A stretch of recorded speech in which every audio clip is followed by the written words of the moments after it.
السلام علیکم۔ رات کے 8 بجے ہیں۔ یہ ریڈیو پاکستان ہے۔ خبرنامے کے ساتھ حاضر ہیں حمیرہ رانا اور نعیم زبیری۔ پہلے اہم خبروں کا خلاصہ۔ وزیراعظم کا اقوام متحدہ کی جنرل اسمبلی سے خطاب عالمی ادارے کے سرکاری یوٹیوب چینل پر عالمی رہنماؤں کی تقاریر میں سب سے زیادہ دیکھا جانے والا خطاب ہے۔ ملائیشیا کے وزیر اعظم بدھ سے پاکستان کا 3 روزہ سرکاری دورہ کریں گے۔ وزیر منصوبہ بندی نے کہا ہے کہ حکومت انفارمیشن ٹیکنالوجی کے شعبے کو درپیش مسائل کے حل کے لیے پرعزم ہے۔ حکومت پنجاب نے ہونہار اسکالرشپ پروگرام کے لیے اندراج کا عمل شروع کر دیا ہے۔ معروف اسکالر ڈاکٹر ذاکر نائک پاکستان پہنچے ہیں، جہاں وہ اسلام آباد، کراچی اور لاہور میں اجتماعات سے خطاب کریں گے۔ بھارت کے غیر قانونی زیر قبضہ جموں و کشمیر میں کل جماعتی حریت کانفرنس نے کشمیر کے تنازع کا اقوام متحدہ کی سلامتی کونسل کی قراردادوں کے مطابق حل کرنے کا مطالبہ کیا ہے۔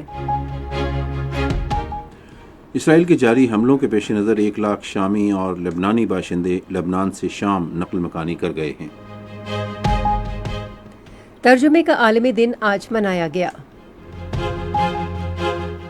امریکہ میں سمندری طوفان ہیلین ملک کے جنوب مشرقی علاقے سے ٹکرا گیا ہے، جس کے نتیجے میں 100 افراد ہلاک ہو گئے ہیں۔ خلاصہ آپ نے سنا۔ خبروں کی تفصیل کے لیے نعیم زبیری۔ اقوام متحدہ کی جنرل اسمبلی کے اجلاس سے وزیر اعظم شہباز شریف کا خطاب اقوام متحدہ کے سرکاری یوٹیوب چینل پر عالمی رہنماؤں کی تقاریر میں سب سے زیادہ دیکھا جانے والا خطاب ہے۔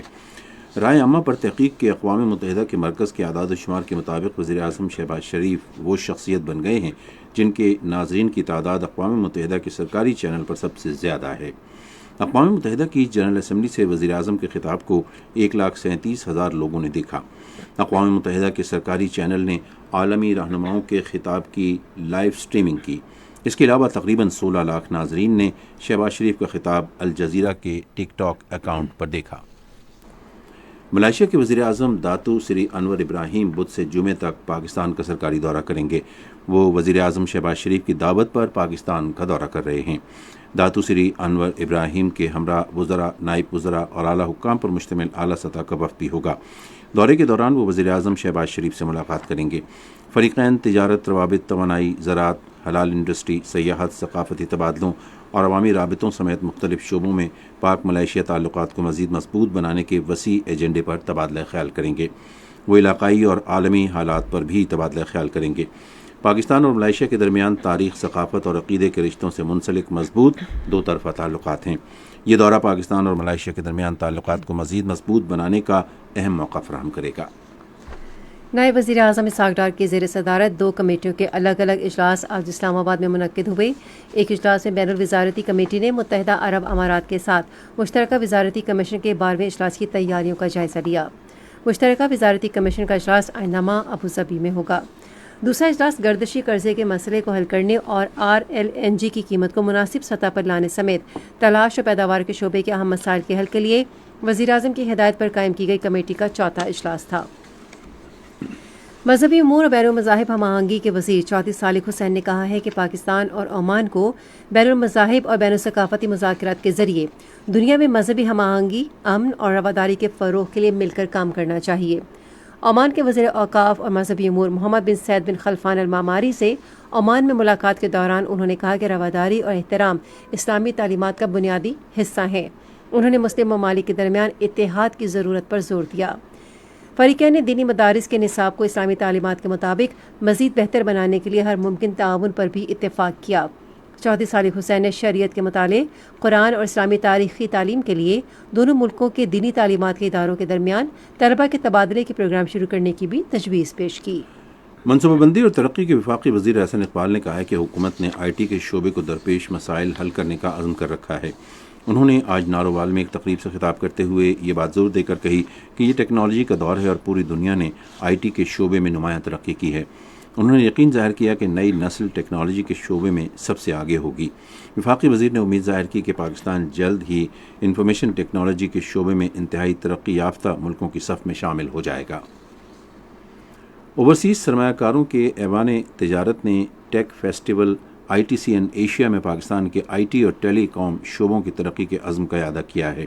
اس موقع پر سرکاری اور نجی شعبے اور تعلیمی اداروں کے درمیان اشتراک جاری رکھنے پر زور دیتے ہوئے کہا گیا کہ یہ اقدام اقتصادی مسائل پر قابو پانے اور IT کے شعبے سے بھرپور استفادہ کرنے کے لیے ضروری ہے۔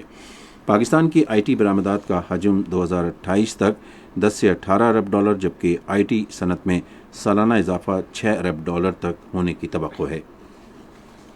قومی اسمبلی کے اسپیکر سردار ایاز صادق نے مشرق وسطیٰ میں اسرائیل کی بڑھتی ہوئی مہم جوئی کی پرزور مذمت کی ہے۔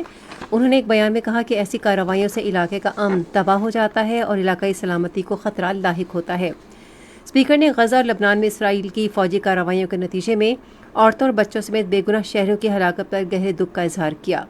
سردار ایاز صادق نے اقوام متحدہ، انسانی حقوق کے اداروں اور عالمی طاقتوں سمیت عالمی برادری پر زور دیا کہ وہ صورتحال کا فوری نوٹس لیں اور اسرائیل کی مسلسل ظالمانہ کارروائیاں بند کرنے کے لیے مداخلت کرے۔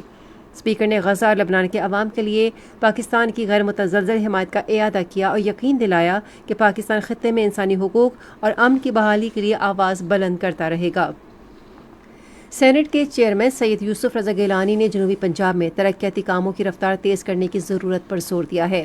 انہوں نے یہ بات آج ملتان میں ایڈیشنل چیف سیکریٹری فواد ہاشم ربانی سے ملاقات کے دوران گفتگو کرتے ہوئے کہی۔ انہوں نے اس امر پر زور دیا کہ جاری منصوبوں کی مکمل نگرانی ان کی بروقت تکمیل یقینی بنانے کے لیے انتہائی اہم ہے۔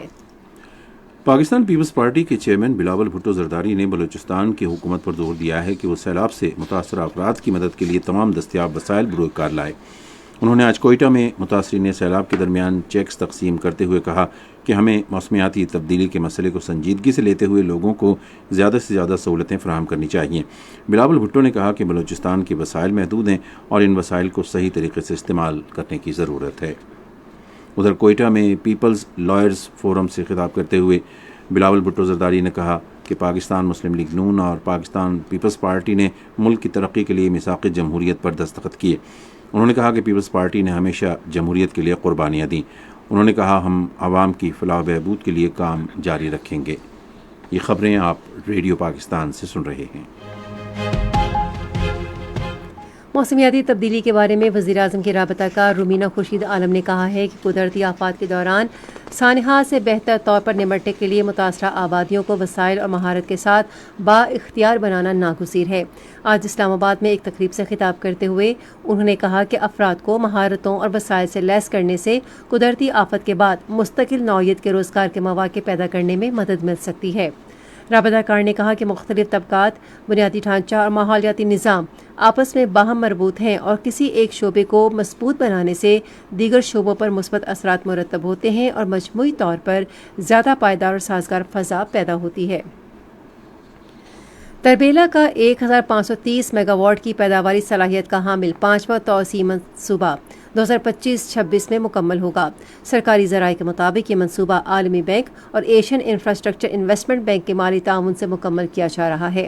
عالمی بینک اور ایشیائی انفراسٹرکچر انویسٹمنٹ بینک منصوبے کے لیے 69 کروڑ ڈالر کی مالی امداد فراہم کر رہے ہیں۔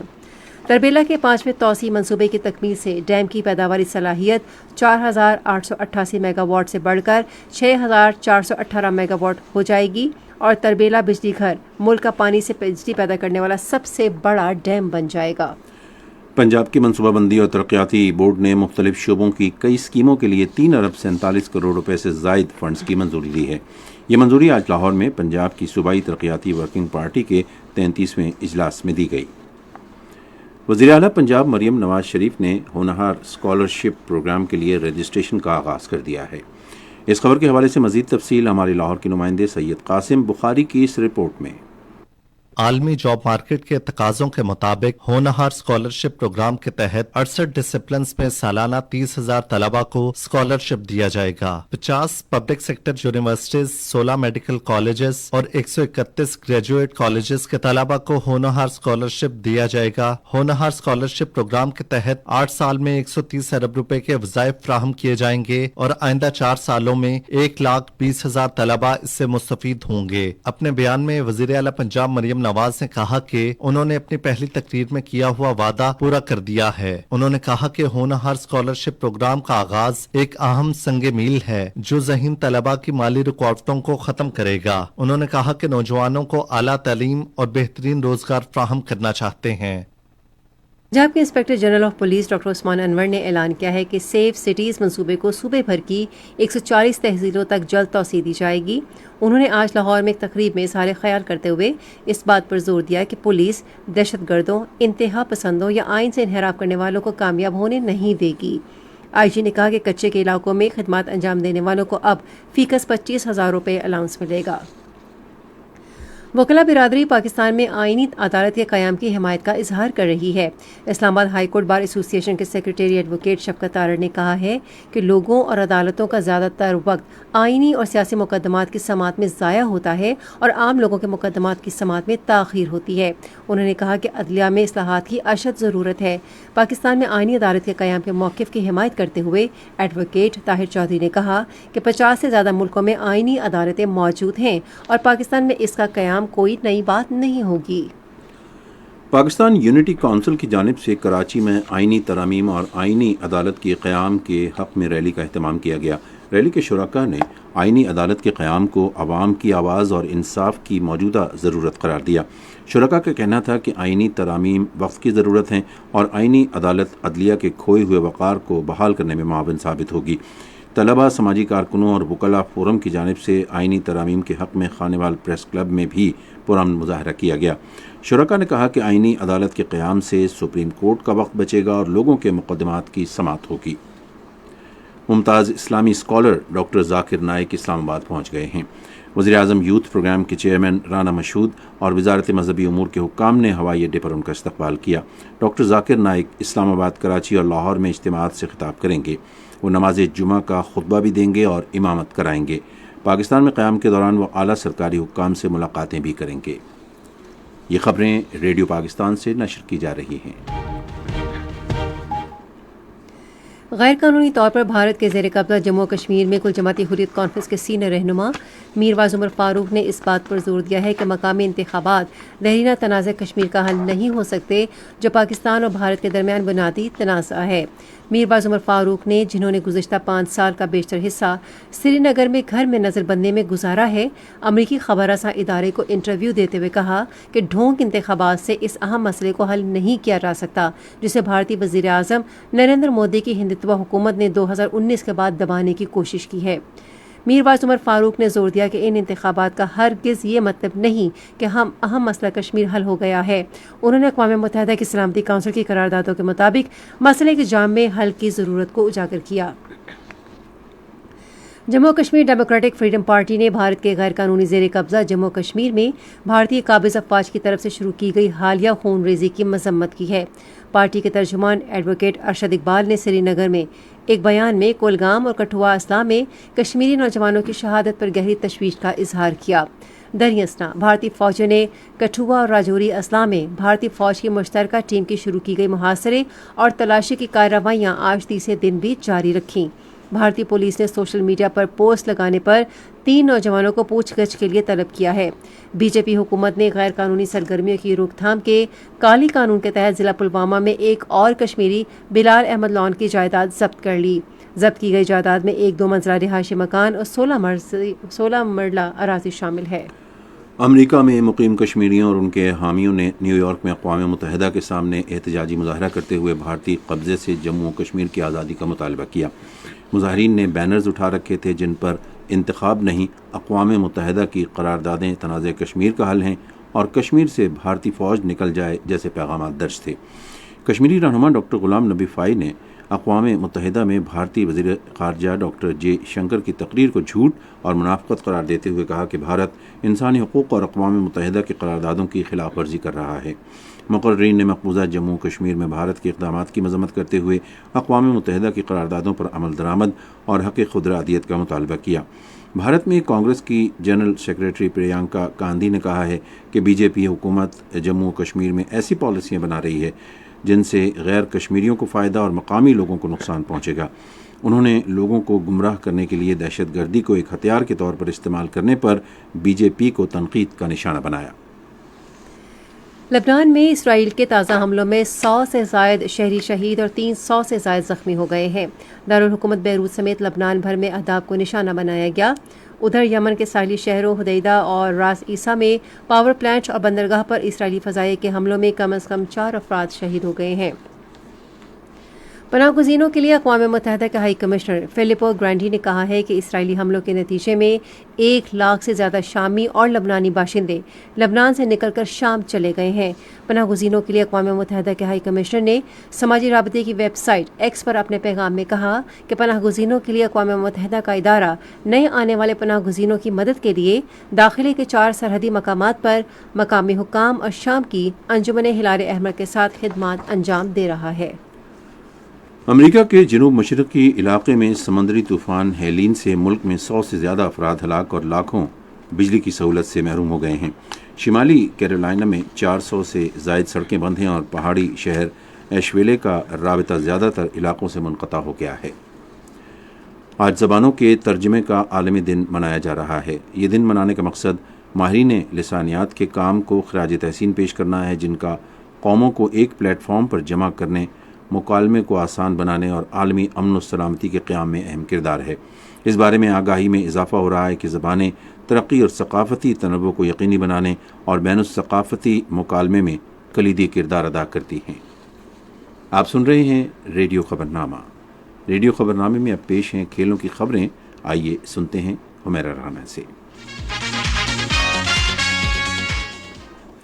پاکستان اور انگلینڈ کے درمیان ہونے والی 3 میچوں کی ٹیسٹ سیریز کے لیے فروخت کیے جانے والے ٹکٹس آج سے آن لائن دستیاب ہوں گے۔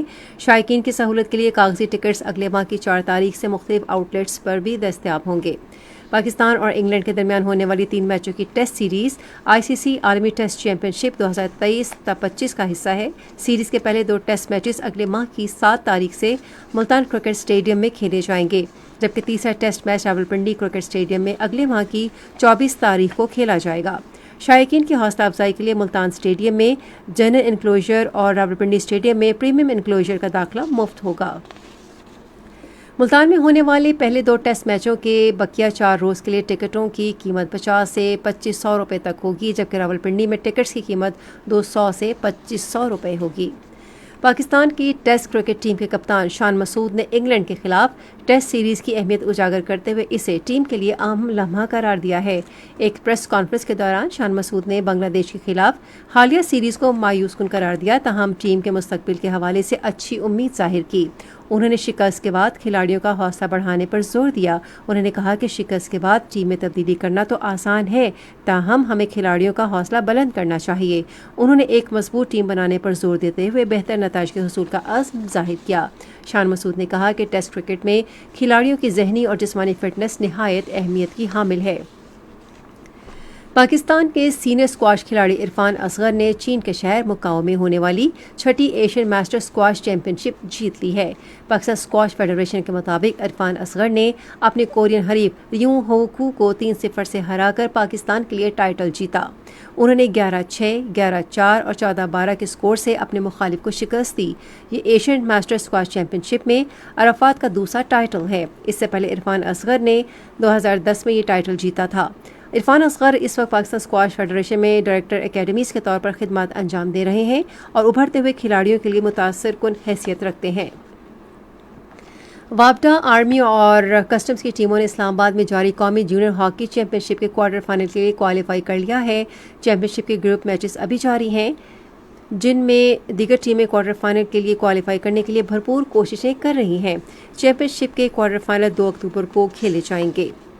اور پاکستان کی خواتین نیٹ بال ٹیم 18 اکتوبر سے بھارت کے شہر بنگلورو میں ہونے والی ایشین نیٹ بال چیمپئن شپ کھیلنے کی تیاری کر رہی ہے۔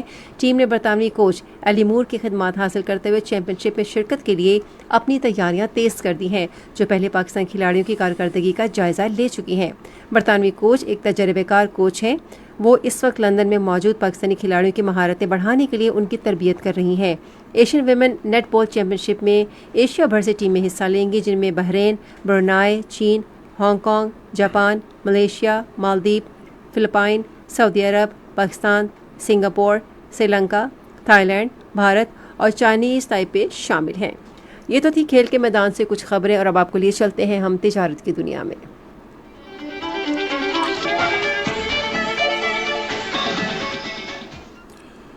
لاہور کے ایوان صنعت و تجارت کا سالانہ اجلاس آج لاہور میں ہوا، جس میں میاں ابوذر شاد نے ایوان کے نئے صدر کے طور پر منصب سنبھالا۔ اجلاس کے حوالے سے مزید تفصیل ہمارے لاہور کے نمائندے غلام حیدر سے۔ آج لاہور میں نو منتخب عہدیداران کی حلف برداری کے موقع پر تقریب سے خطاب کرتے ہوئے میاں ابوذر شاد نے کہا کہ آئی ایم ایف کے ساتھ کامیاب معاہدے پر وزیر اعظم محمد شہباز شریف اور ان کی معاشی ٹیم کو مبارکباد پیش کرتے ہیں۔ انہوں نے حکومتی پالیسیوں کو سراہتے ہوئے کہا کہ ٹیکس ادائیگی کے بغیر ملک نہیں چل سکتا۔ ابوذر شاد نے مزید کہا کہ عالمی اداروں کا ملکی معیشت پر اعتماد بحال ہو چکا ہے اور آئی ایم ایف نے بھی پاکستان کی معاشی پالیسیوں کو سراہا ہے۔ انہوں نے کہا کہ مثبت حکومتی معاشی اقدامات اور آئی ایم ایف سے کامیاب معاہدے سے تاجر برادری کا اعتماد بحال ہوا ہے اور جی ڈی پی گروتھ میں اضافہ ہوا ہے، جبکہ لارج سکیل مینوفیکچرنگ میں بھی ترقی ہوئی ہے، جس کی وجہ سے مہنگائی کا تناسب 9% پر آ گیا ہے۔ پاکستان اسٹاک ایکسچینج میں آج مندی کا رجحان دیکھا گیا۔ KSE 100 انڈیکس 177 پوائنٹس کی کمی کے بعد مارکیٹ کے اختتام پر 81,114 پوائنٹس پر بند ہوا۔ مجموعی تجارتی حجم 297 ملین سے زائد حصص ریکارڈ کیا گیا، جبکہ کل 339 ملین سے زائد حصص کا لین دین ہوا تھا۔ آج PIA ہولڈنگ کمپنی کے سب سے زیادہ 43 ملین سے زائد حصص کا کاروبار ہوا۔ آج مجموعی طور پر 444 کمپنیوں کے حصص کا لین دین ہوا، جس میں سے 132 کمپنیوں کے حصص کی قیمتوں میں اضافہ، 244 میں کمی، جبکہ 68 کمپنیوں کے حصص کی قیمتوں میں استحکام دیکھا گیا۔ لکی کور انڈسٹریز لمیٹڈ کمپنی کے حصص کی قیمتوں میں سب سے زیادہ 30 روپے 90 پیسے کا اضافہ، جبکہ رفان میز کے حصص کی قیمتوں میں 542 روپے 49 پیسے کی کمی ہوئی۔ نیشنل بینک کے اعلان کے مطابق روپے اور دیگر غیر ملکی کرنسیوں کے درمیان شرح تبادلہ یہ رہی: امریکی ڈالر قیمت خرید 277 روپے 55 پیسے اور قیمت فروخت 278 روپے 5 پیسے، پاؤنڈ اسٹرلنگ 371 روپے 91 پیسے اور 372 روپے 58 پیسے، یورو 310 روپے 6 پیسے اور 310 روپے 62 پیسے، سعودی ریال 74 روپے 6 پیسے اور 74 روپے 19 پیسے، UAE درہم 76 روپے 15 پیسے اور 76 روپے 29 پیسے، جاپانی ین قیمت خرید 1 روپے 95 پیسے اور قیمت فروخت 1 روپے 96 پیسے۔ آج کراچی میں 10 گرام سونے کی قیمت 2,38,001 روپے رہی۔ کراچی پورٹ ٹرسٹ پر گزشتہ 24 گھنٹے کے دوران 1,72,377 میٹرک ٹن سامان کی نقل و حمل ہوئی، جس میں سے 89,161 میٹرک ٹن برآمدی اور 83,216 میٹرک ٹن درآمدی سامان شامل تھا۔ یہ تھیں کچھ اہم تجارتی خبریں، اور اب سنتے ہیں کچھ خبریں فن کی دنیا سے متعلق۔ سندھ کے وزیر ثقافت سید ذوالفقار علی شاہ نے عالمی ثقافتی میلے کی تعریف کرتے ہوئے اسے عالمی اتحاد و تنوع پر مبنی زبردست تقریب قرار دیا ہے، جس میں 100 سے زائد ملکوں سے شرکاء شریک ہیں۔ انہوں نے ایک نجی نیوز چینل سے گفتگو کرتے ہوئے کہا کہ یہ میلہ موسیقی، رقص اور فائن آرٹس کے ذریعے بین الثقافتی ہم آہنگی کو فروغ دے رہا ہے۔ سید ذوالفقار علی شاہ نے میلے میں شریک غیر ملکی فنکاروں کا شکریہ ادا کرتے ہوئے حکومت کی طرف سے اس طرح کی مزید تقاریب کی میزبانی کا عزم ظاہر کیا، جو پاکستان کی ثقافت کے فروغ کا باعث ہیں اور مقامی برادریوں کے درمیان روابط استوار کرنے کے علاوہ معاشی فوائد کا بھی ذریعہ ہیں۔ کراچی آرٹس کونسل نے جان ایلیا لان میں عالمی ثقافتی میلے کے تیسرے روز ایک موسیقی کانسرٹ کا اہتمام کیا۔ اس کانسرٹ میں بین الاقوامی اور مقامی معروف موسیقاروں نے مل کر کانسرٹ کی رونق بڑھائی۔ موسیقی کے بین الاقوامی نامور ستاروں نے کانسرٹ میں شاندار کارکردگی کا مظاہرہ کیا، اور امریکہ کے معروف موسیقار اور اداکار کرسٹوفرسن ہوائی میں 88 سال کی عمر میں انتقال کر گئے ہیں۔ وہ مشہور گانوں می اینڈ بابی میگی اور سنڈے مارننگ اور کمنگ ڈاؤن سے جانے جاتے ہیں۔ کرسٹوفرسن موسیقی اور ہالی ووڈ میں بڑا مقام رکھتے تھے۔ یہ تو تھی فن کی دنیا سے کچھ خبریں۔ اب زبیری صاحب سے جانتے ہیں کہ سائنس کی دنیا میں کیا ہو رہا ہے۔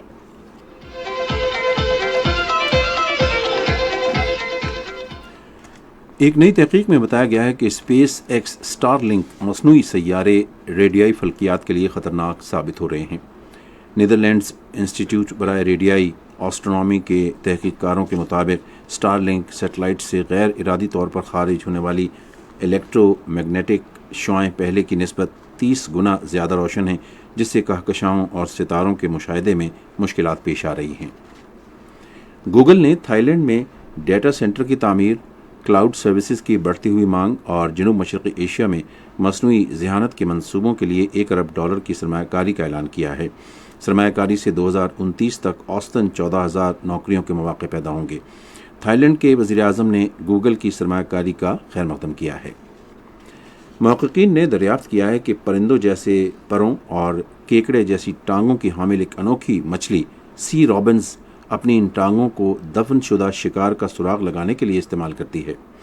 ہارورڈ اور اسٹینفورڈ کے سائنسدانوں نے حالیہ تحقیق میں دریافت کیا کہ ان ٹانگوں میں سونگھنے اور چکھنے کی حس موجود ہوتی ہے، جس کی مدد سے یہ مچھلی اپنی خوراک کا سراغ لگانے اور اس کی تلاش میں مدد حاصل کرتی ہے۔ سائنس کی دنیا سے خبریں آپ نے سنی، اور اب موسم کی تازہ ترین صورتحال جانتے ہیں ماہر موسمیات داؤد خان سے۔